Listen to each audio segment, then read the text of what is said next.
All right, I'm gonna try something new here today. I want to kind of go through, um, kind of just the state of where college football is right now in terms of like what teams are good, teams are bad. Um, so I'm gonna kind of talk about all the games yesterday, and kind of give you kind of just overall rundown. I don't know if I'll do this every week or not, but there were a lot of games that were really entertaining yesterday that I didn't really talk about, and I want to at least give them some recognition, and I want to at least give some sort of input on what I thought about the teams. Um, so I'm gonna do this in kind of an order here. I want to talk about all the games yesterday that I thought were interesting, um, which will, I don't know, be like 6, 7 games, maybe somewhere on there. I'm gonna go through them. I'm gonna tell you what I thought of each team, of the game itself, and what I think it means to that team going forward. Um, and then I'll kind of give you like a little overview of like who I thought like the best teams were yesterday, like who impressed me the most.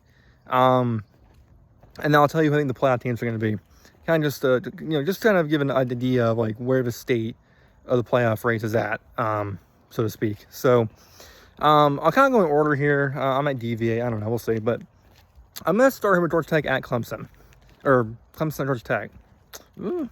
Um, this game, I talked about this a little bit yesterday, but it's weird. I predicted the score exactly. I said Georgia Tech won the game 24-21, and they did. But despite that, like, I still can't help but walk away feeling surprised at how this game went. Like, Clemson is just not very good. They're not very good. Their offense in particular, it just looks lost. It's a mess. Like I said, I don't know what happened from last year to this year, but it is an unrecognizable offense compared to where they were last year. It's completely different. Kane Klubnik is lost and confused. He can't complete passes. The run game looks like a mess. Kane Klubnik is like the leading rusher in like every game they played this year, I think, or definitely has the most carries at least. And it's like what happened? Like, Clemson is, I think, top 5, if not top 10, in return to production this year. They also return a lot of their key staff, I believe. At least, they also return Dabo. They return Garrett Riley at OC. And they returned a quarterback who was a Heisman contender last year and one of the best quarterbacks returning in all of college football.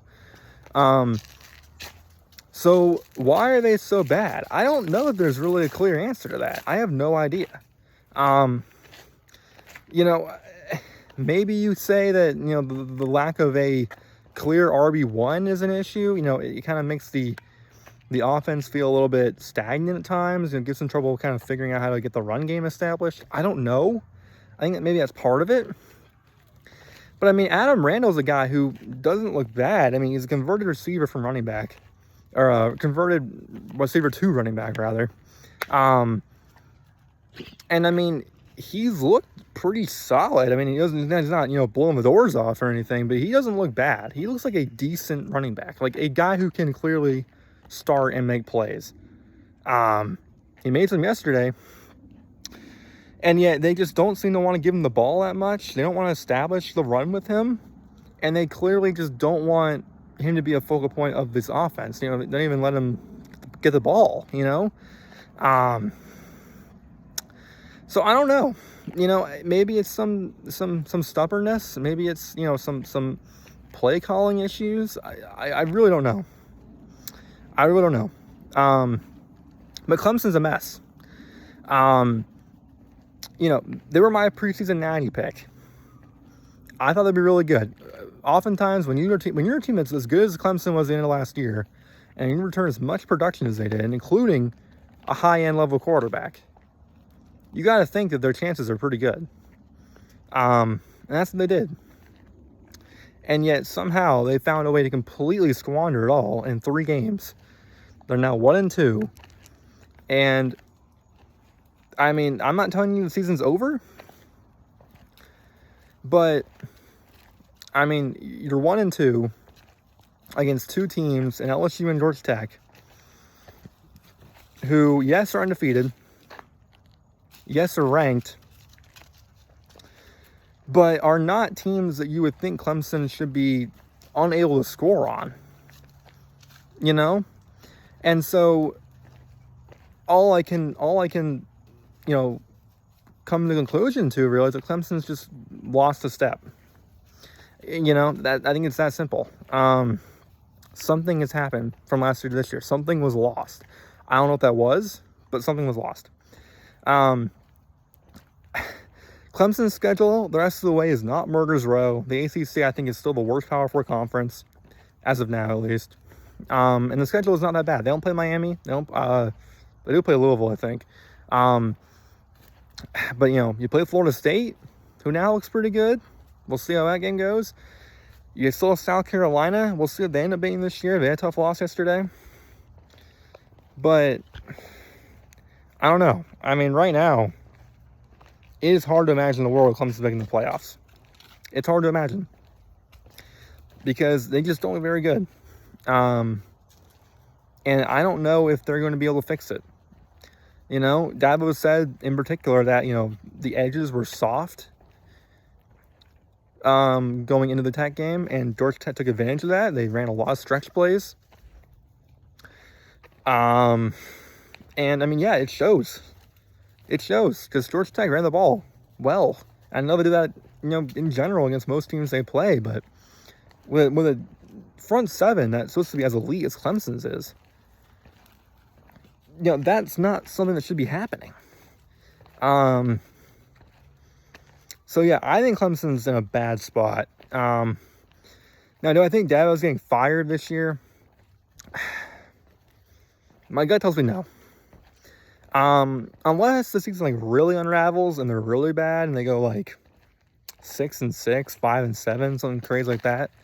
Unless that happens, which I'd be surprised. I think he probably stays.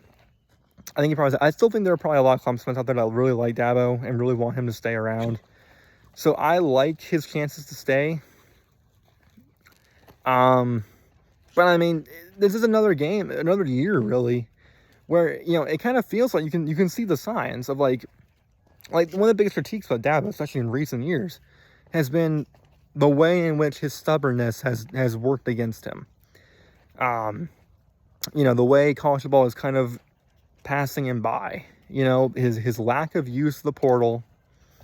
You know, his general philosophy when it comes to recruiting. You know, you have to be into Clemson when you're in middle school, or else, you know, you're not a real Clemson guy. You shouldn't be there. All that crap. That stuff has been an issue for years. And it feels like maybe that's coming, you know, that's coming back this year. You know, we kind of thought maybe he shook it last year. It's coming back this year. They're 1-2.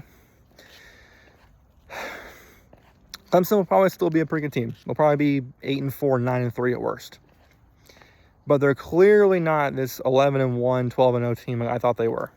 They can't even make that record anymore. So, yeah, Clemson's in a bad spot, and I don't know what they're going to do the rest of this year. I really don't. The schedule's not that bad, but, you know, that just means they win. No one's going to be impressed. So, yeah. You know, as for Georgia Tech, you know, props to them, man. Like, they are a good team this year. You know, like, it's kind of weird. Like, obviously, Colorado's not that great anymore. But preseason, I thought these first 3 games, it's like 3-game stretch here to open the year, at Colorado and then home against Clemson week 3, was going to be maybe the toughest 3-game stretch they had the entire season. That's with them having a kind of trash can game in between. Because Clemson I thought was really, really good, and I thought Colorado was underrated. So, huge credit to them for getting to 3-0 through that. And now, I mean, you look at the schedule, a lot of winnable games for Georgia Tech. I don't think this will happen, but Georgia Tech is good enough, I think, to where if they play their best every game and they can stay healthy, they could walk into that Georgia game at the end of the year at 11-0. They can do it. Look at their schedule. It's not hard. I think the only game that I think they have any chance, well, I don't want to say that. The only game that I think they will be a threat to lose to is the game at Duke, middle of the year. I think it's October. Other than that, I mean, every team they play, they're just better than by a pretty notable margin right now, home or away. other than, of course, Georgia at the end of the year. So Tech's in a good spot. I think Tech's going to be a really good team this year. They have a chance at the playoffs. I mean, you got to think they're a top 3 or 4 contender in the ACC minimum.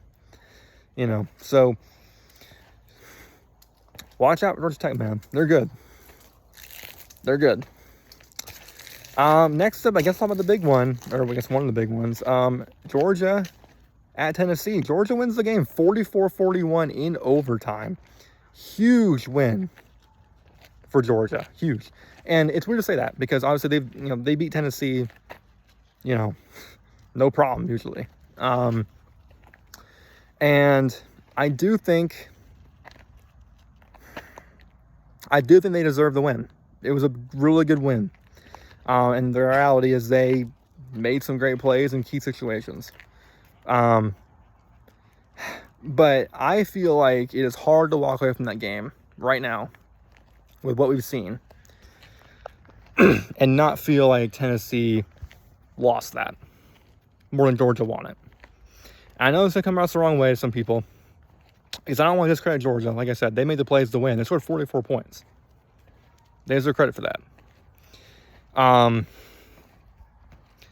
But I mean, Tennessee felt like the better team for most of this game. They did, at least to me. They started off really hot as they do against Georgia. They need to score first almost every time they played them over the last 3 or 4 years. They oftentimes then they'll get shut down and can't move the rest of the game, and that's usually what makes them lose. But not this time. This time, they went up 21-7, and people kind of thought, okay, well, maybe this is the year. Then all of a sudden, Georgia storms back. They're up 24-21, and at that point, you kind of thought, okay, well, Tennessee's gonna do it again. They're gonna have a good start and then kind of fade out. But no, they actually score more points. Had that huge throw to get a touchdown, I think, in the third quarter to make it 28-24. And from that point on, it was who's gonna pull this one out. But Joey Aguilar looked really good. He looked really good, and I feel bad for him. I really do, because I think if you're Tennessee, you're sitting here looking around, you're going, okay, well, we had the lead, especially like after that fumble by Gunnar Stockton that Tennessee recovered, Tennessee up by 5 in the fourth quarter. At that point, it was hard to imagine Tennessee messing that up. It was hard to imagine. And then they ran the ball 3 straight times. Conservative.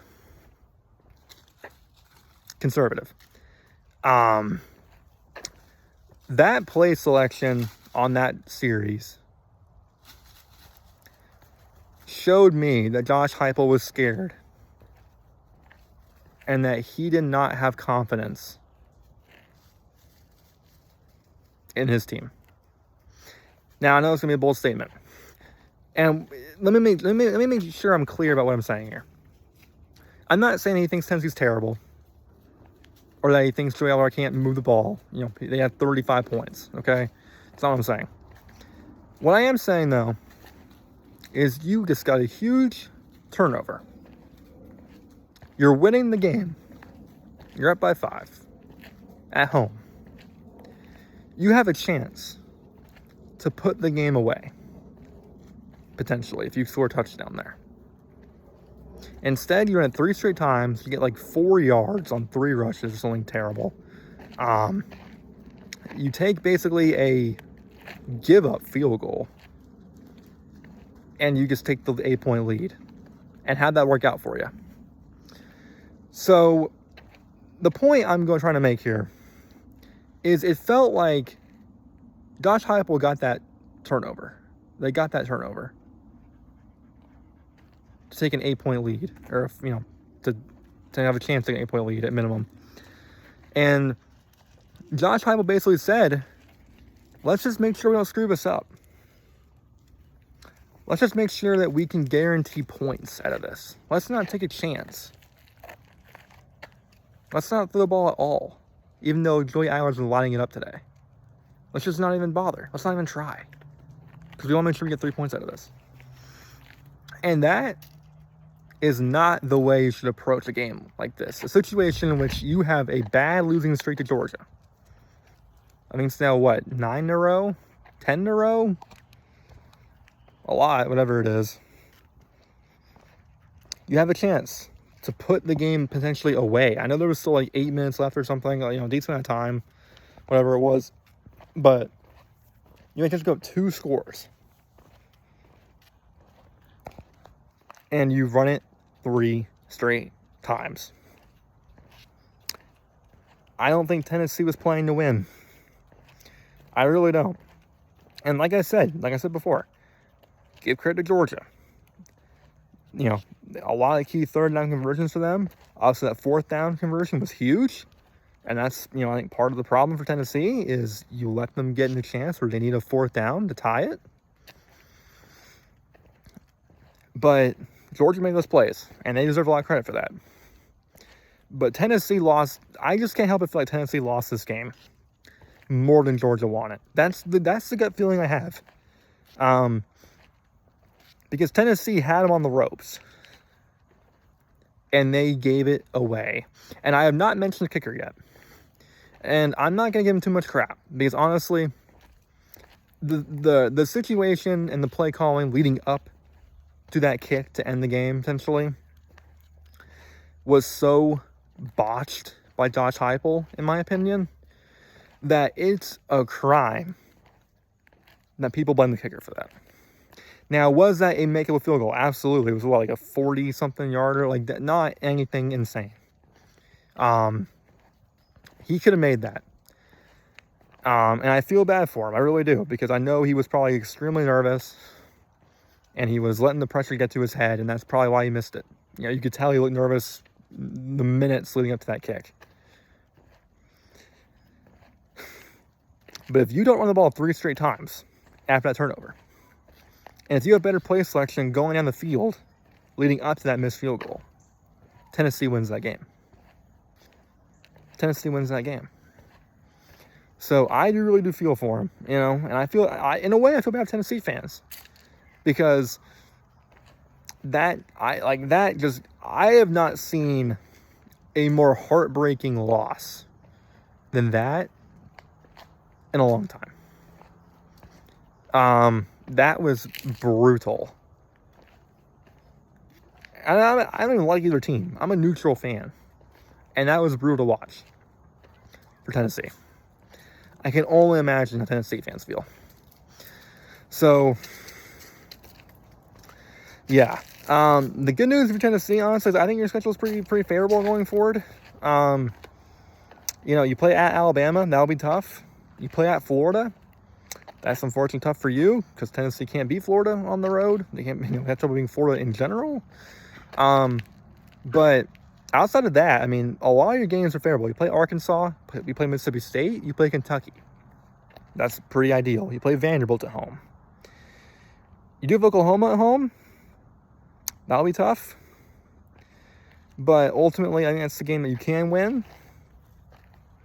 And that's maybe your only other hard game, other than, like I said, Alabama, and then maybe at Florida. So Tennessee, I like your chances. I like your chances right now. I think they could be a playoff team. So, you know, props Tennessee, man. I think it's a, tough loss, like I said, but they're a good team. As for Georgia, like I said, they deserve credit. They still won the game. They made the plays to win. It's not like Tennessee gave them the win.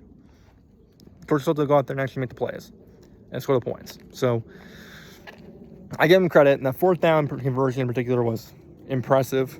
I definitely think they're a really good team. Gunnar Stockton is coming into his own. Zachariah Branch is a baller. You know, I mentioned in the preview video, watch out for him in this game. He's good. He's a good receiver, and he showed it. So Georgia's really good. I think Georgia might still be the best team in the SEC. I think it's between them and Oklahoma right now. But I mean, you look at how some of these other teams have kind of fallen by the wayside, so to speak. Look at Texas, look at Alabama. I'm still not sold on LSU. More on that later. But because of that, I mean, Georgia, I hate to say by default, because Georgia still had to do it. They still had to, earn that spot. But, like, Georgia almost kind of feels like, because of other teams kind of falling off, so to speak, they have become the best team in the SEC again. Like, that's what it feels like right now. Because Texas is terrible. They're awful.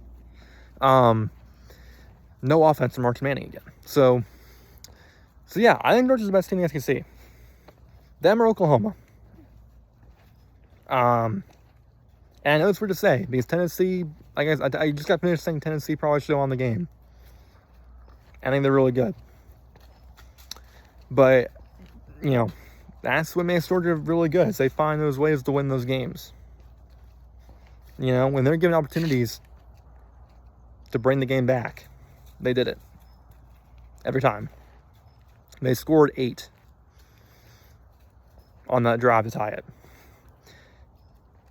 They scored a touchdown to win overtime. They managed to get the stops when they needed to force Tennessee to make a decision. And ultimately, they won the game.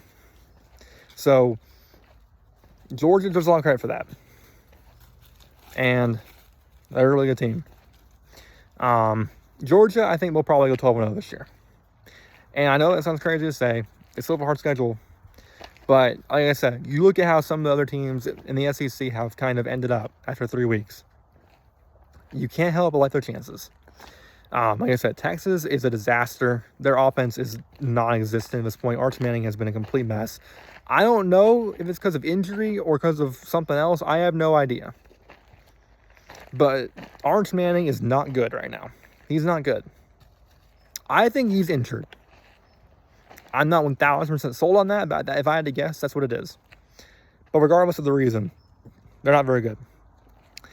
We'll see what Alabama is. I think Alabama could be a pretty good team still. I just think Florida, maybe Florida State's also a good team. Maybe they just got caught sleeping week 1. I don't know. But I still think Alabama is a decent team, at least a pretty good team. There's too much talent to just ignore, I feel. So I would like Alabama's chances. Not something they're going to beat Georgia or anything, but I think they can compete.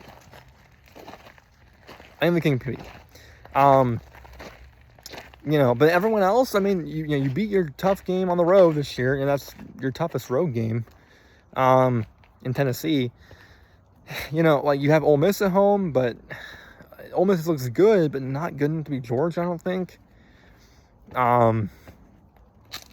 Who else do you have? You have, Vanderbilt, I guess. We'll see what they end up being long term, but I don't think they beat Georgia, right? Georgia Tech. Playing them in the Benz. So neutral site game. I don't know why Tech would do that to themselves, but they did it. Could they beat you? Maybe. They almost did it last year. But I wouldn't pick it. So, suffice to say, Georgia looks set up to have a really good year again this year. And not that was really a serious question in the preseason, but I mean, if there was any doubt before, I mean, it's clear now. Georgia they are one of the best teams, and they're probably going 12-0, or at least 11-1, I think. They look that good. So, Georgia, to me, is one of the best teams, and I think they're going to make the playoffs, almost for sure.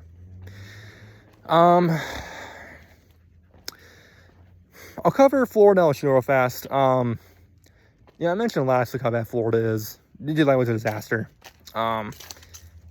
He's another quarterback where, listen, I wasn't here to tell you Lagway was making the playoffs or winning the Heisman or any of this other nonsense. Oh, damn. That the Florida fans were trying to tell you all offseason.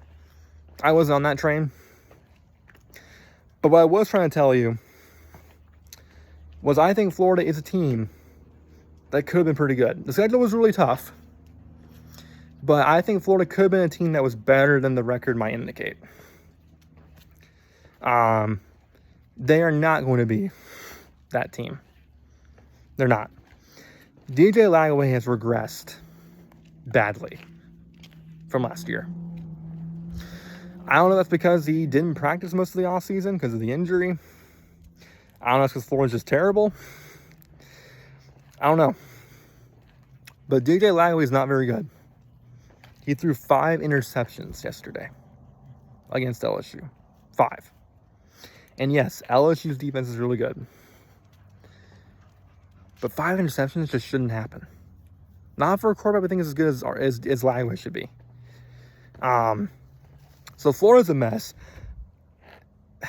Billy Napier will be fired this year. That is as close as it gets to guarantee. He'll be fired this year. I'm still not really sure when. It might be as soon as the end of this month. Hell, it might even be as soon as next week if they don't really get against Miami. It might not be until their second bye week, which is before the Georgia game, I think. I don't know, but it's going to happen. There is, I feel like, no way, barring a very sharp change of play, and I mean, in the positive direction, a big change. I don't see a world where Florida can make a bowl game right now. And like I said, Florida is not, I think even despite how they've looked, I don't think Florida's like this awful team. Like, they're not like a 3-9 team. But they're not going to be far off from that record this year because their schedule is that hard, and Florida doesn't look nearly as good as any of the other teams do. Like, they did not look good against LSU. They did not look good at all.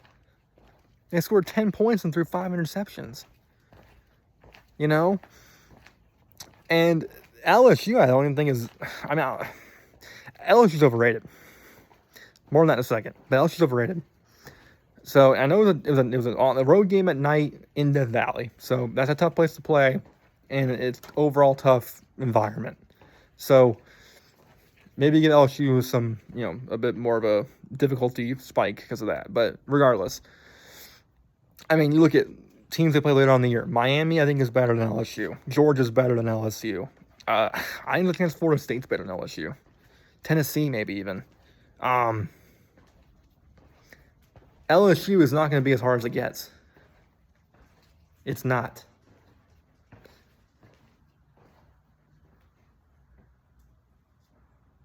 And you looked terrible against them.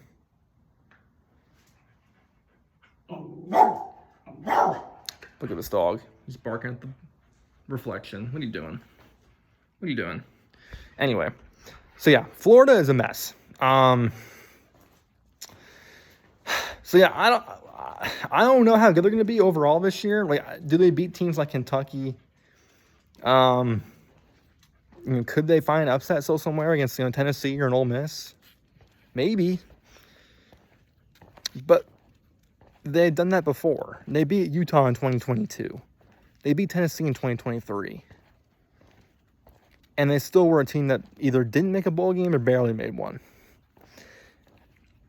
And yes, I know some teams look worse than we thought. Texas looks beatable now. Does anyone else look beatable if they play? I don't actually remember. I don't remember who else they play. They play A&M too. Like, damn. Like, Florida's not going to win a lot of games. I don't see how to make a bowl game right now. I mean, A&M looks good. Georgia looks good. Tennessee looks good. Florida State looks good. Miami looks good. How are you beating any of those teams? I don't know. So yeah, Florida's a mess. They'll never be fired eventually.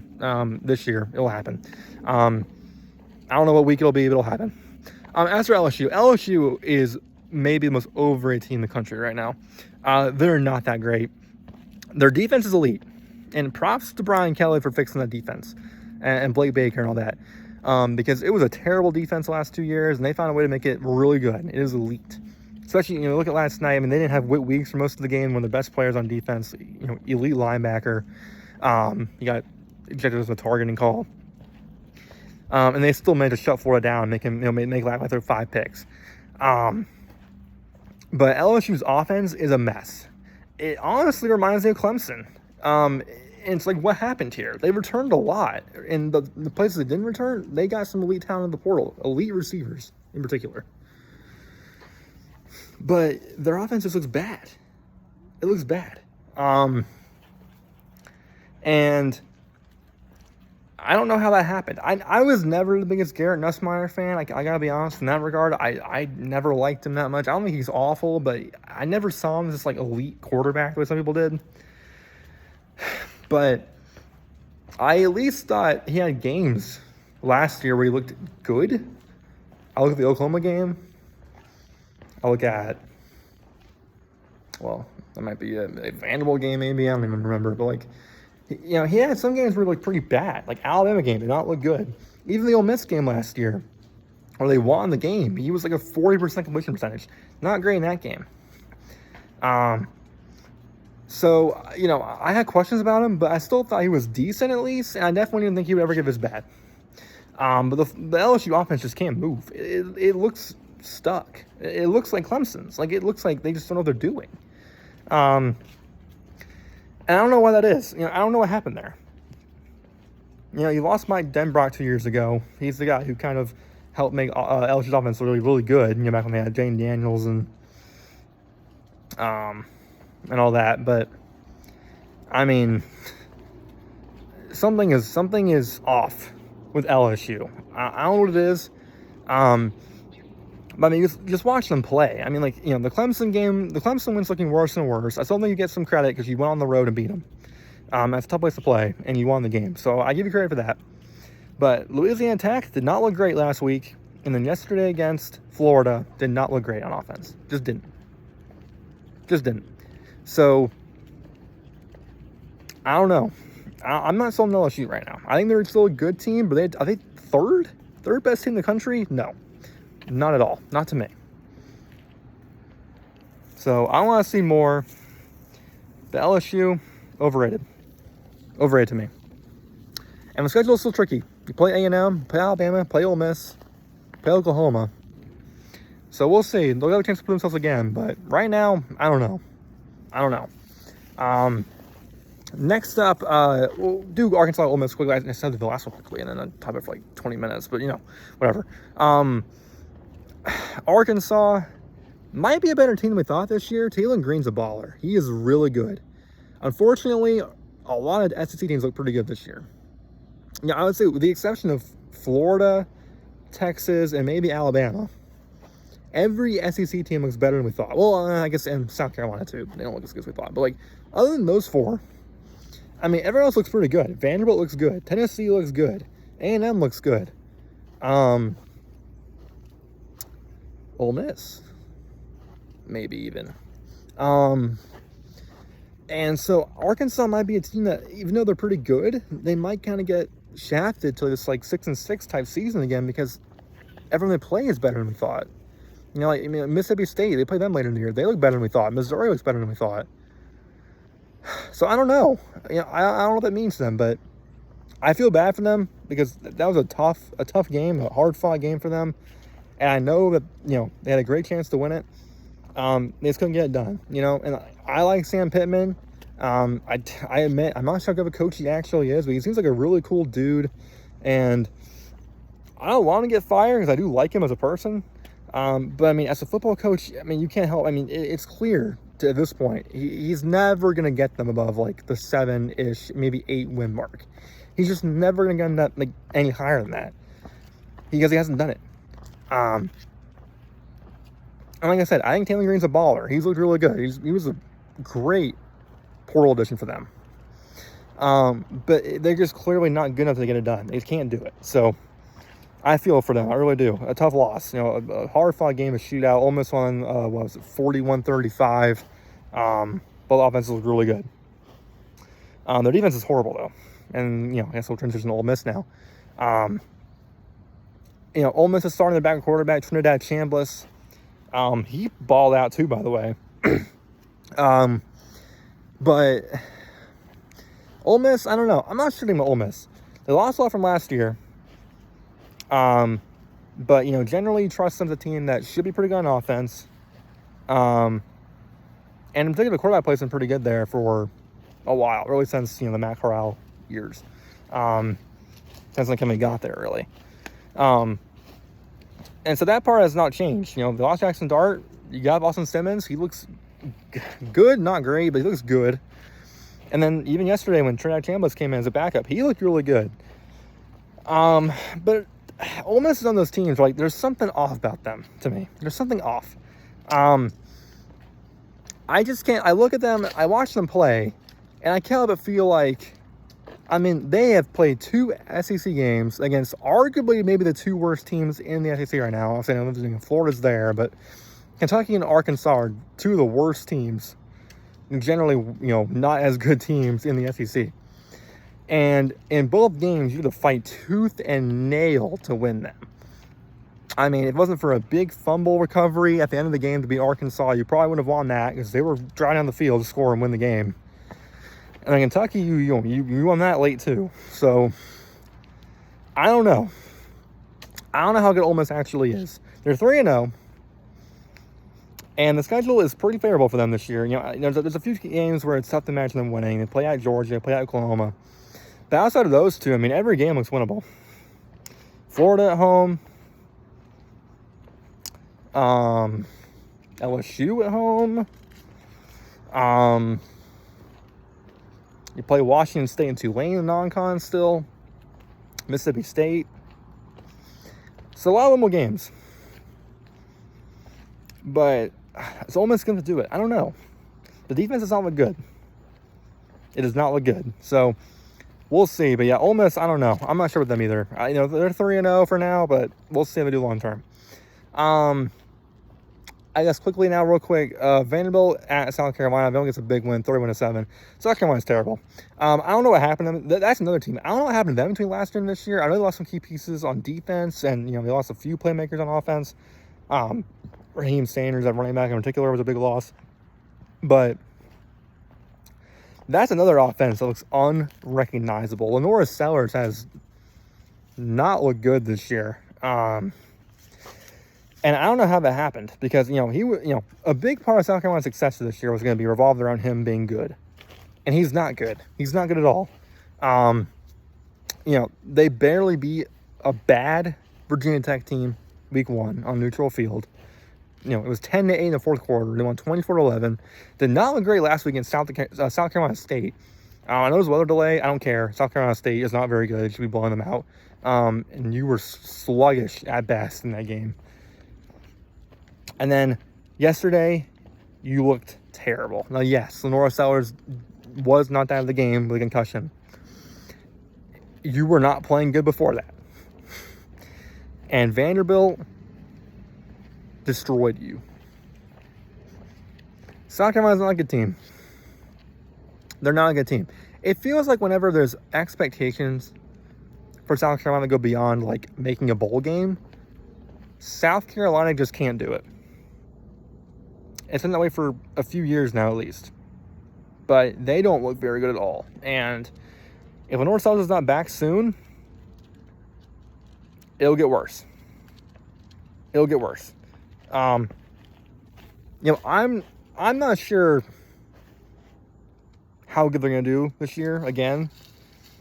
Because, who knows how long he'll be out for and, what other teams will be like by then. But they are disappointing as well. That was another team I was pretty high on this year, and they are disappointing. They're not very good. They're not very good. Props to Vanderbilt, though. Vanderbilt's a good team this year. And Clark Lee is going to be a big name, I think, in the coaching carousel this offseason. I don't know who it's going to be that's going to get him, but someone's going to hire him. He has turned Vanderbilt into a legitimate team. Not natty contending, probably not even playoff contending, but they're a good team. They are a team that's going to compete in most of the games I play this year. There are not many. I don't know if there's any games. Maybe Georgia. We'll see. But outside of a Georgia game, I don't know if there's a game that Vanderbilt can't win right now. And yes, they play at Alabama. I think they play at Tennessee, I think. They can win those games. Vanderbilt and Diego Pavia look really good.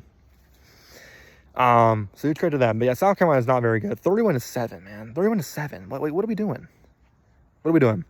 The last big game I'll talk about, Texas A&M Notre Dame. What a game this was. And by the way, the entire week the entire slate of games yesterday was really good.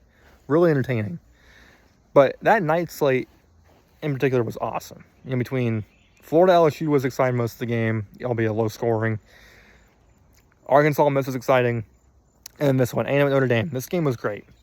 I admit, I did not think A&M had a chance in this one.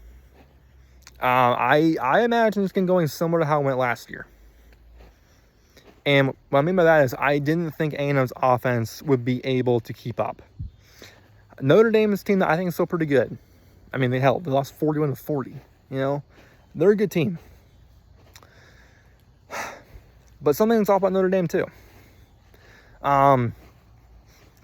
Marcus Freeman needs to find a way to get his team up early in the year. I think this is his 4th year now. I think this is now the 3rd year out of 4. It might be 4 out of 4. I don't remember. It's at least 3 out of 4 though, where they have lost a game early in the year that they probably should not have lost. Now to be fair, this is not as bad as in years past. Like year 1 they lost to, what was it, Marshall, I think it was. And last year you had the bad loss to Northern Illinois. A&M is not nearly as bad as those two teams. So you lose a little bit of slack there. But I think it's different because you're now 0-2. You're 0-2. You lost to Miami and A&M. And I don't really know. People yelling over there. I don't know what they're doing. But those are the 2 best teams you're going to play this year. And you lost both of them. So what do you do now? The rest of the schedule is not hard. You don't play another good team this year. We'll see what USC ends up being. But if USC is not a great team, you don't play anyone else that's good this year. You just don't play anyone. So even if they win 10 straight, which I don't even know if they're going to do that, but even if they do, are they making the playoffs? I don't know. I'm not convinced.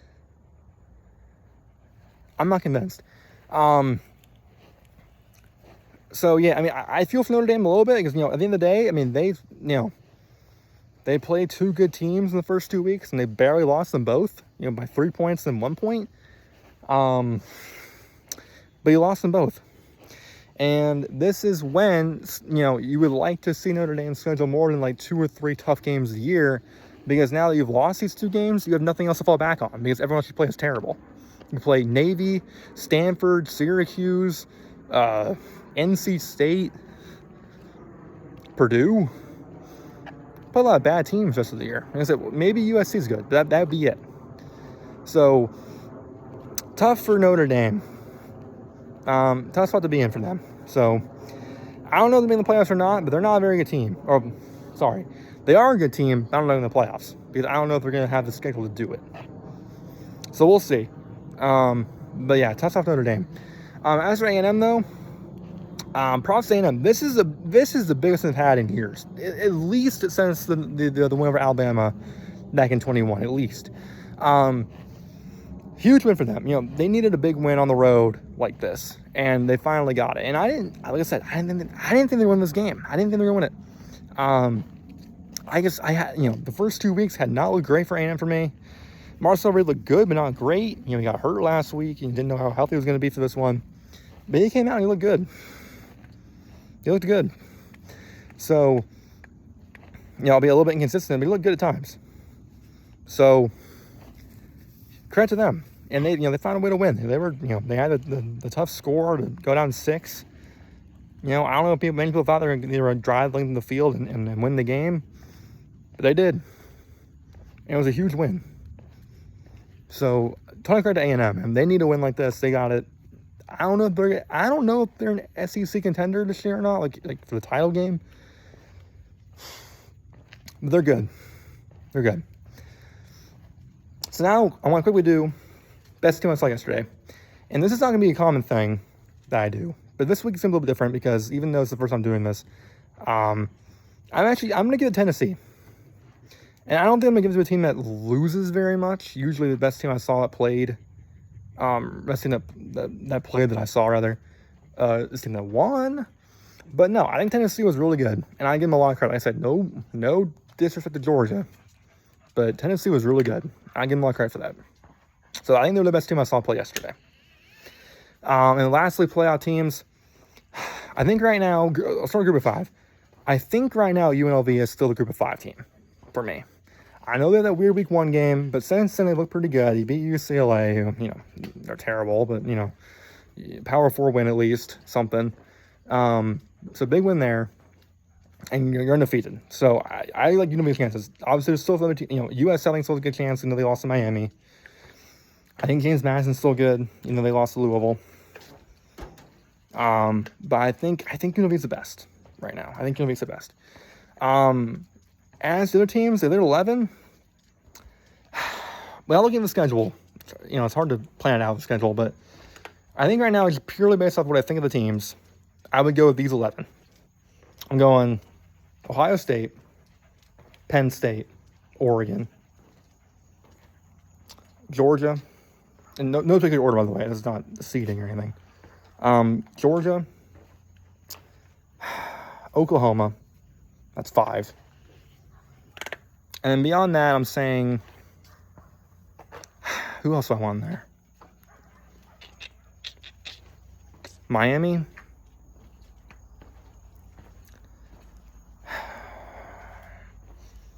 I'm forgetting some obvious ones. I can't look at the rankings when I do this. So I think in my head. Do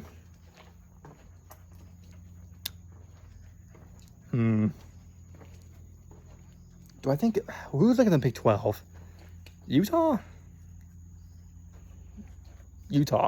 We'll say Utah. Utah looks good.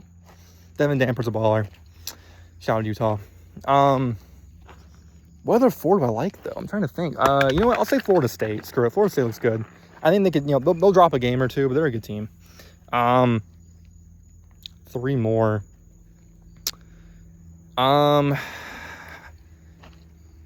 What other? One more X team will make it at least. Is it LSU? I don't know. Is it A&M? Maybe? Is it Alabama? Might be. I don't know. I'll say LSU for now. But, reserved? Maybe LSU. I don't know. And then give me, I